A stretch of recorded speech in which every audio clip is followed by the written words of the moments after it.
Cinema எப்போதும் தனக்கு தேவையான சரியான ஆட்களை தேர்ந்தெடுத்து கொள்ளும் என்பதற்கு நிறைய உதாரணங்கள் சொல்லலாம். முதல் உதாரணம் ரோஜா திரைப்படம். திரையுலகில் திருப்புமுனை ஏற்படுத்திய இந்த திரைப்படம் ஆஸ்கார் நாயகன் இசைப்புயல் ஏ.ஆர். ரஹ்மான் என்கின்ற இசை ஆளுமையை தமிழுக்கு தந்த திரைப்படம். மகத்தான வெற்றி படமாக அமைந்த இந்த திரைப்படம் ரோஜா 10க்கும் மேற்பட்ட உயரிய விருதுகளை பெற்ற திரைப்படம் இது. 1992 வெளியாகி மாபெரும் வெற்றி பெற்ற இந்த ரோஜா திரைப்படத்தில் தோன்றியவர்கள் அரவிந்த் சாமி, நாசர், ஜனகராஜ், பங்கஜ் கபூர், மதுபாலா, வைஷ்ணவி, சத்யபிரியா, வச்சலா ராஜகோபால். திரைக்கு பின்னால் உடைத்தவர்கள் படத்தொகுப்பு சுரேஷ் அர்ஸ், ஒளிப்பதிவு சந்தோஷ் சிவன், பாடல்கள் வைரமுத்து, இசை ஏ.ஆர். ரஹ்மான், வசனம் சுஜாதா, தயாரிப்பு கே. பாலச்சந்தர், புஷ்பா கந்தசாமி, திரைக்கதை இயக்கம் மணிரத்னம். இந்த படத்திற்காக சிறந்த இசையமைப்பாளராக ஏ.ஆர். ரஹ்மானும் சிறந்த பாடலாசிரியராக வைரமுத்துவும் தேர்வு செய்யப்பட்டு மத்திய அரசின் தங்கத்தாமரை விருது பெற்றனர். மேலும் சிறந்த தேசிய ஒருமைப்பாட்டுக்கான நர்கிஸ் தத் விருதும் ரோஜா படத்துக்கு கிடைத்தது. தமிழில் சிறந்த படம், சிறந்த இசையமைப்பாளர் ஆகிய 2 பிரிவுகளில் பிலிம்பேர் விருது இந்த திரைப்படத்திற்கு கிடைத்தது. சிறந்த படம், சிறந்த இயக்குனர், சிறந்த ஒளிப்பதிவாளர், சிறந்த இசையமைப்பாளர் ஆகிய பிரிவுகளில் தமிழ்நாடு அரசின் விருதுகளை பெற்ற இப்படம் சிறந்த பின்னணி பாடகிக்கான விருதை மின்மினிக்கும் சிறப்பு பரிசை மதுபாலாவுக்கும் பெற்று தந்தது. ரோஜா படத்தை இயக்கிய மணிரத்னத்திற்கு சாந்தாராம் விருது வழங்கப்பட்டது. ரோஜா படத்திற்காக முதலில் அரவிந்த் சாமி ஜோடியாக லட்சுமியின் மகள் நடிகை ஐஸ்வர்யாவை தான் தேர்ந்தெடுத்தனர். ஆனால் அவருடைய கால்ஷீட் பிரச்சனை காரணமாக ஐஸ்வர்யா நடிக்க முடியாமல் போனதால் மதுபாலா என்கின்ற புத்தம்புது நாயகி தமிழுக்கு கிடைத்தார். ஐஸ்வர்யா இந்த படத்தில் நடித்திருந்தார். அவருடைய திரையுலக வாழ்க்கையே வேறு மாதிரி திருப்புமுனை ஏற்பட்டிருக்கும். பெரிய அந்தஸ்துள்ள நடிகையாக உயர்ந்திருப்பார். என்ன செய்ய, வாய்ப்புகளும் எல்லாம் அதுவாக தானே வருகிறது. தேசிய விருது பெற்ற ரோஜா படத்தின் கதை சுருக்கம் என்ன பார்ப்போம் வாருங்கள். காஷ்மீரில் உள்ள ஸ்ரீநகரில் இராணுவ உயர் அதிகாரி நாசர் தனது ஆட்களுடன் வீடு வீடாக சோதனை நடத்தி தீவிரவாதி வாசிம் கானை கைது செய்கிறார்.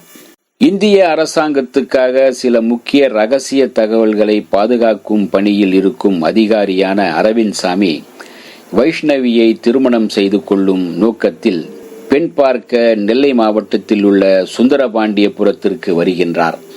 அரவிந்த் சாமியை தனியாக சந்திக்கும் வைஷ்ணவி மதுபாலா தான் ஒருவரை காதலிப்பதாகவும் மணக்க திட்டமிட்டிருப்பதாகவும் தன்னை பிடிக்கவில்லை என்றும் சொல்லி மறுத்துவிடும்படி வேண்டுகோள் வைக்கின்றார்.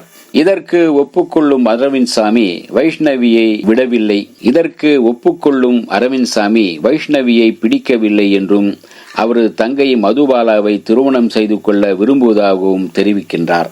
அரவிந்த் சாமி மதுபாலா திருமணம் நடக்கிறது. இருவரும் சென்னை வருகின்றனர். தன் அக்காவை மணக்க மறுத்துவிட்டு தன்னை திருமணம் செய்து கொண்ட காரணத்தால் கணவர் மீது ஆரம்பத்தில் கோபமாகத்தான் இருக்கிறார் மதுபாலா. பின்னர் உண்மையை தெரிந்து கொண்ட பின் அரவிந்த் சாமி மீது மதுபாலாவிற்கு மிகுந்த மரியாதையும் காதலும் ஏற்படுகின்றது.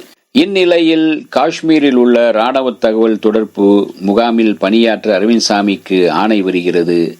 மனைவியுடன் அவர் காஷ்மீர் புறப்படுகிறார்.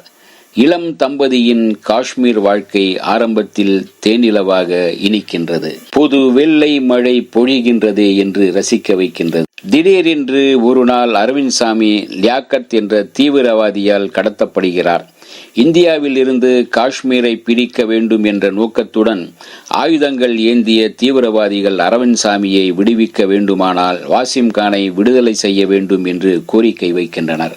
மதுபாலா தன் கணவரை காப்பாற்ற இராணுவ அதிகாரிகளில் ஆரம்பித்து மத்திய அமைச்சர் வரை எல்லோரையும் சந்தித்து போராடுகிறார். ஹிந்தியில் அவர்கள் பேசுவது மதுபாலாவுக்கு புரியவில்லை. தமிழில் மதுபாலா பேசுவது அவர்களுக்கு புரியவில்லை. ஆயினும் தன்னந்தனி ஆளாகவே தன் போராட்டத்தை தொடர்கின்றார். லியாக்கத் அலியின் தம்பி சிலருடன் பாகிஸ்தான் எல்லையை கடக்க முயலும் போது பாகிஸ்தான் இராணுவத்தாலேயே சுடப்பட்டு இறந்து போகவே லியாக்கத்தின் நோக்கங்களும் ஆதார எண்ணங்களும் ஆட்டம் காண்கின்றன.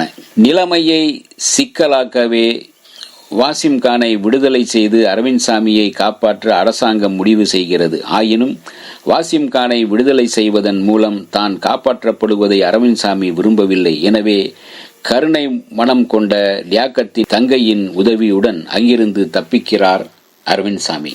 தொடர்ந்து லியாக்கத்திடம் அரவிந்த் சாமி பிடிபடுகிறார். லியாக்கத்தின் போராட்டம் எவ்வளவு தவறானது என்பதை அவனுக்கு புரிய வைக்கிறார் அரவிந்த் சாமி. இதில் மனம் மாறும் இராணுவத்திடம் சரணடைகின்றான். மதுபாலாவும் அரவிந்த் சாமியும் மீண்டும் ஒன்றிணைகின்றனர். சின்ன சின்ன ஆசை சிறகடிக்க ஆசை. இந்த பாடல் அந்த நேரத்தில் 92 திரும்பிய பக்கமெல்லாம் ஒலித்தது.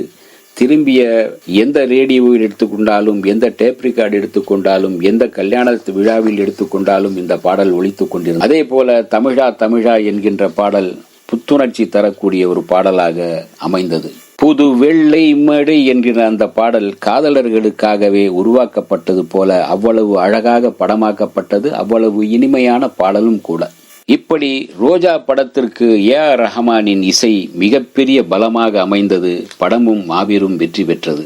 இந்த வீடியோ உங்களுக்கு பிடிச்சிருந்தா லைக் பண்ணுங்க, ஷேர் பண்ணுங்க, கமெண்ட் பண்ணுங்க, சப்ஸ்கிரைப் பண்ணுங்க, மறக்காம பெல் ஐகானை கிளிக் பண்ணுங்க.